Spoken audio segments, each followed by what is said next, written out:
Chapter 15. Further up and further in.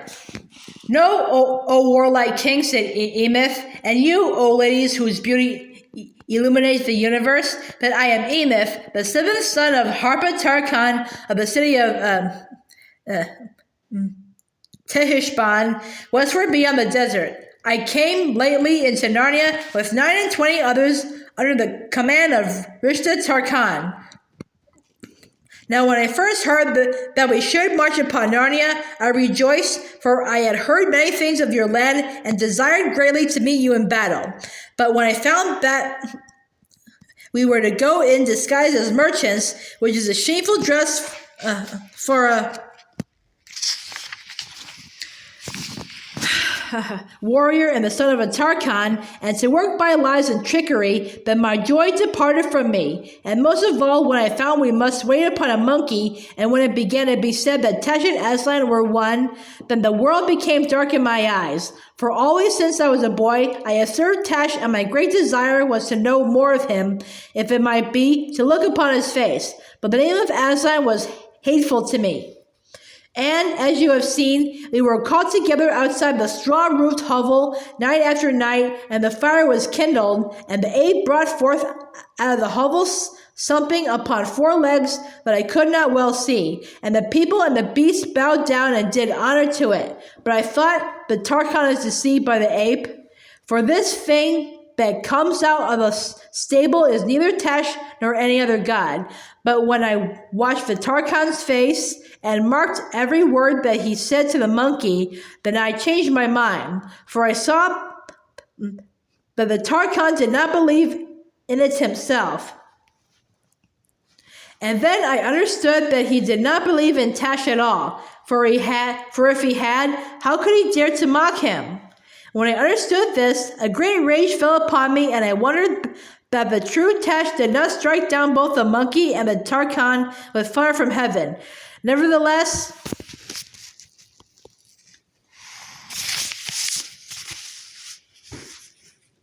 I hid my anger and held my tongue and waited to see how it would end. But last night, as some of you know, the monkey brought not forth the yellow thing, but said that all who desired to look upon Tashland, for so they mixed the 2 words to pretend that they were all one, must pass one by one into the hovel. And I said to myself, doubtless that this is some other deception. But when the cat had followed in and had come out again in a madness of terror, then I said to myself, surely the true Tash, whom they called out on without knowledge or belief, has now come among us and will avenge himself. And though my heart was turned into water inside me because of the greatness and terror of Tash, yet my desire was stronger than my fear, and I put force upon my knees to stay them from trembling, and on my teeth that they should not chatter, and resolved to look upon the face of Tash, though he should slay me. So I offered myself to go into the hovel, and the Tarkhan, though unwillingly, let me go. As soon as I had gone in at the door, the first wonder was that I found myself in this great sunlight, as we all are now, though the inside of the hovel had looked dark from outside. But I had no time to marvel at this, for immediately I was forced to fight for my head against one of our own men. As soon as I saw him, I understood that the monkey and the Tarkhan had set him there to slay any who came in if he were not in their secrets, so that this man also was a liar and a mocker and no true servant of Tash. I had the better will to fight him, and having slain the villain, I cast him out behind me through the door. Then I looked about me and saw the sky and the wide lands and smelled the sweetness. And I said, by the gods, this is a pleasant place. It may be that I am come into the country of Tash. And I began to journey into the strange country and to seek him. So I went over much grass and many flowers, and among all kinds of wholesome and delectable trees, till lo, in a narrow place between 2 rocks, there came to meet me a great lion. The speed of him was like the ostrich, and his size was an elephant's. His hair was like pure gold, and the brightness of his eyes like gold that is liquid in a furnace. He was more terrible the flaming mountain of Lager, and in beauty he surpassed all that is in the world, even as the rose in bloom surpasses the dust of the deserts. Then I fell at his feet and thought, surely this is the hour of death, for the lion, who is worthy of all honor, will know that I have served Tash all my days and not him. Nevertheless, it is better to see the lion and die than to be Tisrock of the world and live and not to have seen him.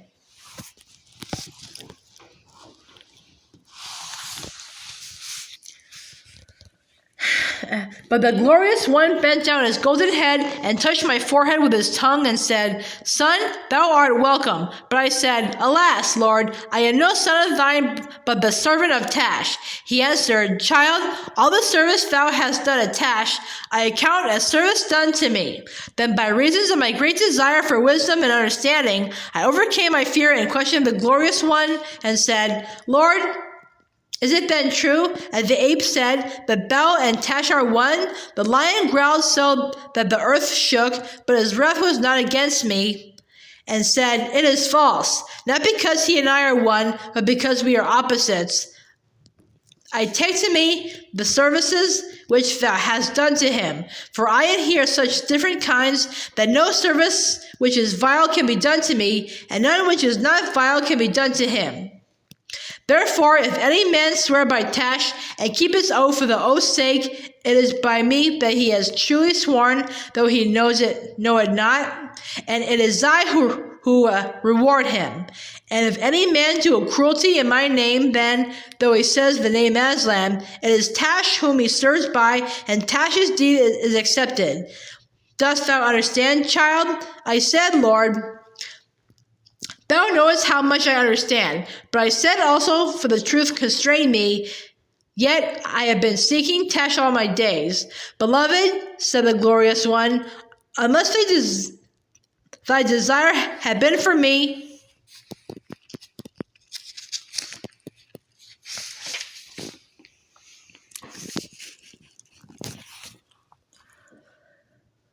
thou wouldst not have sought so long and so truly, for all find what they truly seek. Then he breathed upon me and took away the trembling from my lips and caused me to stand upon my feet. And after that, he said not much, but that we should meet again, and I must go further up and further in. Then he turned him about in a storm and flurry of gold and was gone suddenly. And since then, O kings and ladies, I have been wondering to find him, and my happiness is so great that it even weakens me like a wound. And this is the marvel of marvels, that he called me beloved, me who am but as a dog. What's that? Said one of the dogs.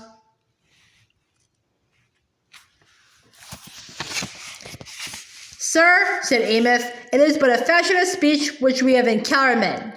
Well, I can't say it's one I like very much, said the dog. It doesn't mean any harm, said an older dog. After all, we call our puppies boys when they don't behave properly. So we do, said the first dog, or girls. Shh, said the old dog. That's not a nice word to use. Remember where you are. Look, said Jill suddenly. Someone was coming rather timidly to meet them, a graceful creature on 4 feet, all silvery gray. And they stared at him for a whole 10 seconds before 5 or 6 voices said all at once, it's old Puzzle. They had never seen him by daylight with the lion skin off, and it made an extraordinary difference. He was himself now, a beautiful donkey with such a soft gray coat and such a gentle, honest face that if you had seen him, you would have done just what Jill and Lucy did. Rushed forward and put your arms around his neck and kissed his nose and stroked his ears. When they asked him where he had been, he said he had come in at the door along with all the other creatures, but he had, well, to tell the truth, he had been keeping out of their way as much as he could and out of Aslan's way, for the sight of the real lion had made him so ashamed of all that nonsense about dressing up in a lion skin that he did not know how to look anyone in the face. But when he saw that all his friends were going away westward, and after he had had a mouthful or so of grass, and I've never tasted such good grass in my life, said Puzzle, he plucked up his courage and followed. But what'll I do if I really have to meet Aslan? I'm sure I don't know, he added. You'll find it will be all right when you really do, said Queen Lucy. Then they all went forward together, always westward, for that seemed to be the direction Aslan had meant when he cried out, "Further up and further in." Many other creatures were slowly moving the same way, but that grassy country was very wide and there was no crowding. It still seemed to be early, and the morning freshness was in the air. They kept on stopping to look round and to look behind them, partly because it was so beautiful, but partly also because there was something about it which they could not understand. "Peter," said Lucy, "where is this, do you suppose?" "I don't know," said the High King. "It reminds me of somewhere, but I can't give it a name. Could it be somewhere we once stayed for a holiday when we were very, very small?" It would have to have been a jolly good holiday," said Eustace. "I bet there isn't a country like this anywhere in our world. Look at the colors. You couldn't get a blue like the blue on those mountains in our world." "It is not Aslan's country," said Tyrion. "Not like Aslan's country on top of that mountain beyond the eastern end of the world," said Jill. "I've been there." "If you ask me," said Edmund, "it's like somewhere in the Narnian world. Look at those mountains ahead, and the big ice mountains beyond them. Surely they're rather like the mountains we used to see from Narnia, the ones up westward beyond the waterfall?" "Yeah, so they are," said Peter. "Only these are bigger." "I don't think those ones are so very like anything in Narnia," said Lucy. "But look there." She pointed southward to their left, and everyone stopped and turned to look. "Those hills," said Lucy, the nice woody ones and the blue ones behind. "Aren't they very like the southern border of Narnia?" "Like?" cried Edmund after a moment's silence. "Why, they're exactly like. Look, there's Mount Pyre with his forked head, and there's the pass into Archland and everything." "And yet they're not like," said Lucy. "They're different. They have more colors on them, and they look further away than I remembered, and they're more, oh, I don't know." "More like the real thing," said the Lord Diggory, softly. Suddenly, Farsight the eagle spread his wings, soared 30 or 40 feet up into the air, circled around, and then alighted on the ground. "Kings and queens," he cried, "we have all been blind. We are only beginning to see where we are. From up there, I have seen it all. Edensmuir, Beaver's Dam, the Great River."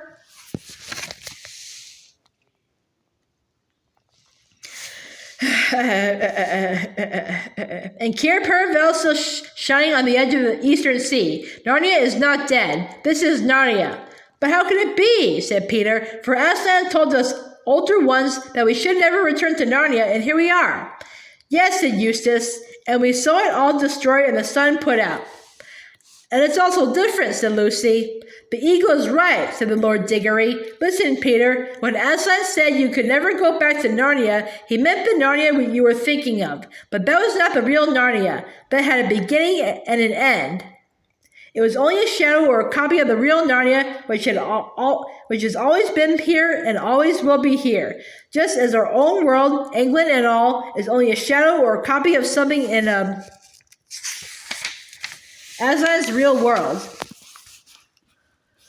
You need not mourn over Narnia, Lucy. All the old Narnia that mattered, all the dear creatures, have been drawn into the real Narnia through the door. And of course it is different as the real thing is from a shadow, or as waking life is from a dream."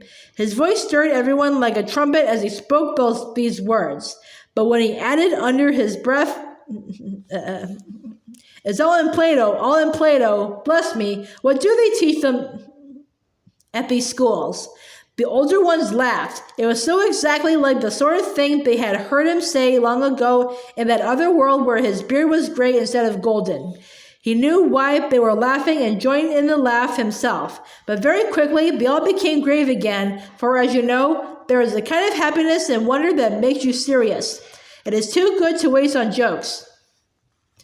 It is as hard to explain how this sunlit land was different from the old Narnia as it would be to tell you how the fruits of that country taste. Perhaps you will get some idea of it if you think like this. You may have been in a room in which there was a window that looked out on a lovely bay of the sea or a green valley that wound away among mountains. And in the wall of that room, opposite to the window, there may have been a looking glass. And as you turned away from the window,